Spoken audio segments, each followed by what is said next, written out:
আসসালামু আলাইকুম ওয়া রাহমাতুল্লাহি ওয়া বারাকাতুহু। আপনারা সবাই ভালো আছেন? সবাই ভালো আছেন? আল্লাহ পাক রব্বুল আলামিন ওনার হাবিব সাল্লাল্লাহু আলাইহি ওয়াসাল্লামকে দিয়ে হাদিসে মুবারাকা ইরশাদ করেছেন, যে ব্যক্তিকে আল্লাহ রাব্বুল আলামিন কবুল করেন সেই ব্যক্তিকে ইসলামের কাজে নিবেদিত করেন। বলেন না সুবহানাল্লাহ। এই জন্য আমরা যে এখানে উপস্থিত হতে পেরেছি, বুঝতে হবে যে আল্লাহ রাব্বুল আলামিন আমার উপর এবং আপনার উপর, আমাদের উপর আল্লাহ পাক রাব্বুল আলামিন খুশি, ঠিক না? আল্লাহ রাব্বুল আলামিন আমাদের উপর খুশি। সবাই বলেন আলহামদুলিল্লাহ। আসসালাতু ওয়াসসালামু আলাইকা সাইয়্যিদি ইয়া রাসূলুল্লাহ। আসসালাতু ওয়াসসালামু আলাইকা ইয়া হাবিবাল্লাহ। الصلاة والسلام عليك يا شفيع المذنبين. الصلاة والسلام عليك يا رحمة للعالمين. الحمد لله الذي جعل الشمس والقمر بحسبان والنجم والشجر يسجدان وفضل زمانا على زمان كما فضل مكانا على مكان وإنسانا على إنسان. ونشهد أن لا إله إلا الله وحده لا شريك له. ونشهد أن سيدنا وحبيبنا وحبيب ربنا ومولانا محمد صلى الله عليه وسلم. أما بعد فقد قال الله تعالى في كلامه المجيد وفي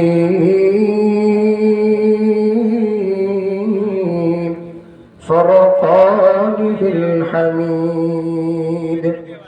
সকলে আমার সাথে মহব্বতে পড়ুন আউযু বিল্লাহি মিনাশ শাইতানির রাজীম। বিসমিল্লাহির রহমানির রহিম। মা সালাকাকুম ফি সাকার قالوا لم نك من المصلين ولم نك نطعم المسكين وكنا نكذب بيوم الدين. صدق الله مولانا العظيم. بارك الله لنا ولكم في القرآن العظيم ونفعنا وإياكم بالآيات والذكر الحكيم. ما كان محمد أبا أحد من رجالكم ولكن رسول الله وخاتم النبيين وكان الله بكل شيء عليما. إن الله وملائكته يصلون على النبي يا أيها